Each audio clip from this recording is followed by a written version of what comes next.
Another t-shirt, Teen. I like it, Norm. Part of the Giant Tiger Haul from a couple of weeks ago. It's The Police.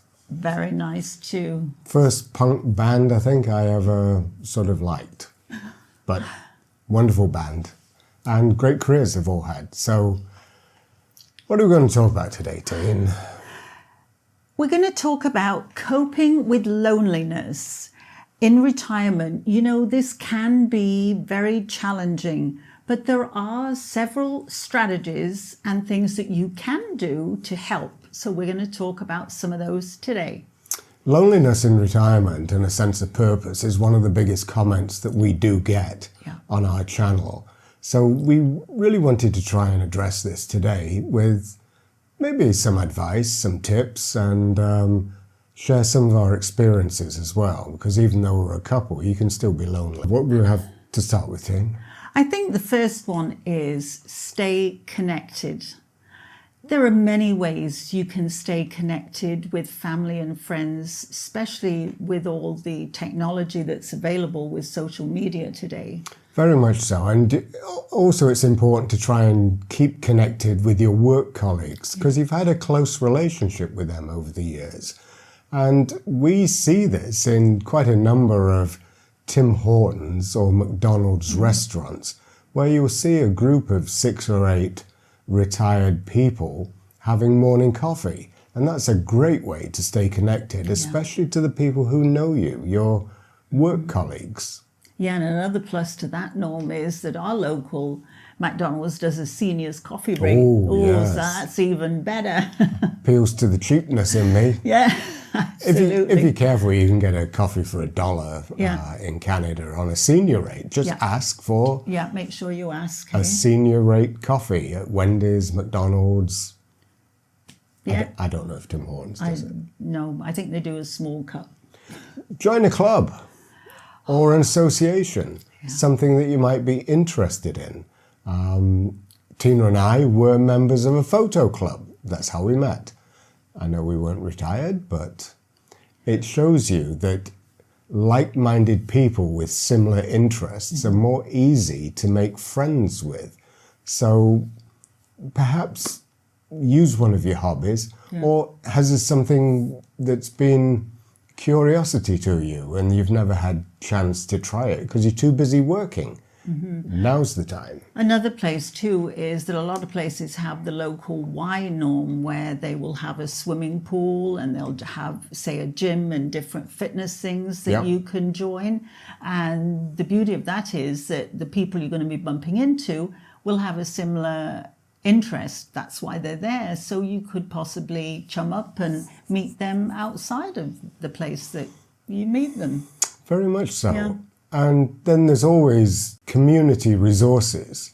We're fortunate, we're in a small town, it's self-contained, but there's lots of resources for retired people. There's a seniors centre, and it doesn't sound as bad as it sounds. It's just like a 5-day-a-week, 6-day-a-week club for seniors, and they have dozens of classes, and the classes are run by volunteers who are also retired, most of them. They also have a restaurant where you can go and have a 3-course dinner if you want, or a snack. That's even better, hey? Really is. So if you want to eat healthier, you can go and eat during the day, and they have specials, fish and chips or stuff like that, a chef's special. So senior centres are really a great clearing ground where you can meet, once again, like-minded people who have a curiosity. So whether it's dancing or stamp collecting, model aeroplanes, crafts, there's a class for you at your senior social centre. I think there's a great idea, some wonderful ideas there, hey? We're just too busy to go there. Yeah. Oh, what else do we have, Teen? How about staying active? Oh, that's a good one, Norm. And that's one that I really enjoy too, because I love swimming. And we are fortunate that we actually have an indoor pool here in the building. And that's something that basically, since we moved in here, I would say, and go nearly every day. And Yeah. I'll probably go for about 45 minutes to an hour, and I'll use the pool and the hot tub and the sauna. And it's great. I love it. She doesn't do it for the exercise. She does it to get away from me. I also do it to meet people, because that when everybody generally first moves into the building, what do they all want to do? They all go down to use the pool. Now, they're not all very good at keeping that up, but they will go to begin with. But it is a luxury thing that we have it here. is. And We love it. since we've come back from our winter vacation, our landlord has been doing lots of improvements. So he's rebuilding the swimming pool. Yes, so we can't go there at the minute. Major renovations.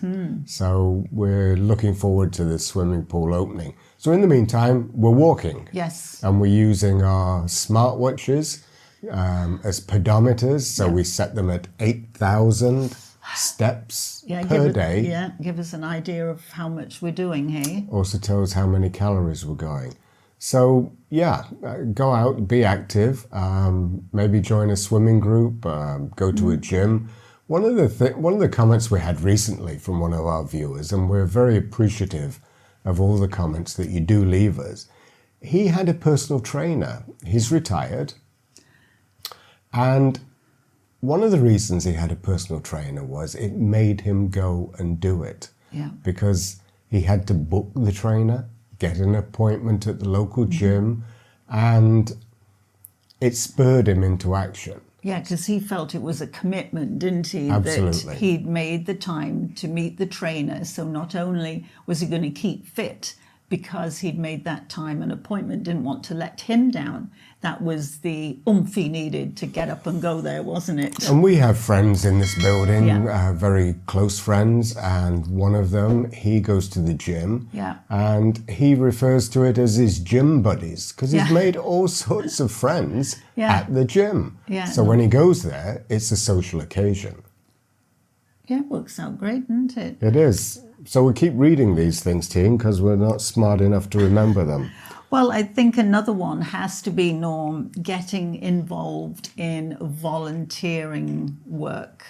This can cover a lot of different things. Very much. From volunteering at the local charity shops, maybe schools. Well, the other ones, the big ones, are hospitals. I can relate to that because I had been through cancer treatment at one of the hospitals in Ottawa, and there were volunteers there, all retired, and I think in Ottawa they wore a blue coat. I think they did, yeah. And as soon as you came into the reception area of the hospital, they were there smiling.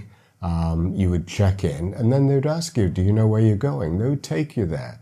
If you had any concerns, they were like a clearinghouse. When we moved, we came to another hospital, so I was just getting yearly checkups at this point. Cancer volunteers wearing yellow jackets. Once again, exactly the same kind, caring people. So there's that type of volunteering. And then if you're into animals... Oh yeah, how about going and volunteering at the local veterinary hospital? Or the animal shelter. Animal shelters and things like that. We're pretty sure that they're always open to, especially having volunteers to go and help with the animals and things like that. And then there's things like English as a second language. Not that you have to teach it, but a lot of newcomers to Canada who are struggling to learn English just need somebody to read to or talk to. Practice. And you're not teaching them the language, you're just getting them used to it and maybe just correcting or pronouncing a word for them. And then there's also schools where children need to improve their reading. Yeah, and so you can go and help there. And of course, the other thing too is a lot of the schools need dinner ladies. So you could be a dinner lady watching the children while they're out playing or helping serving the meals. That is a very worthwhile volunteering. I remember from my primary school, the dinner lady, she made such an impression on me. Yeah, I remember that too. You sort of, you got your meal and then the ladies were there to look after you until the teachers came and took over with the teaching. That's right. Great way of filling your day, isn't it? So you don't have to be lonely in retirement. No. It's something that you do need to work at. Yes. Nothing comes easy. And I know a lot of us are shy and don't like to put yourself out. And the great thing about an activity is you can hide behind it. You can hide behind a photography passion and go to a club. Somebody will talk to you because everybody's in the same boat. I think the other thing, Norm, we should mention, and you too, I know do this, is if you have an interest, say in photography, there's a lot of online forums that are with the same interest. So people will go on there from all over the world, and like Norm goes on, and you can go on and talk to the same people all over the world, but the common interest is the hobby that the forum's talking about. So one of the photo sites that I license pictures through does have a forum, and there must be somewhere in the region of 25 to 30 people who are on there every day, day in, day out. And so people have formed friendships, and they're from all around the world. So that's another way that if you are shy about making friends face to face, you can do it online through forums that maybe have an interest for you.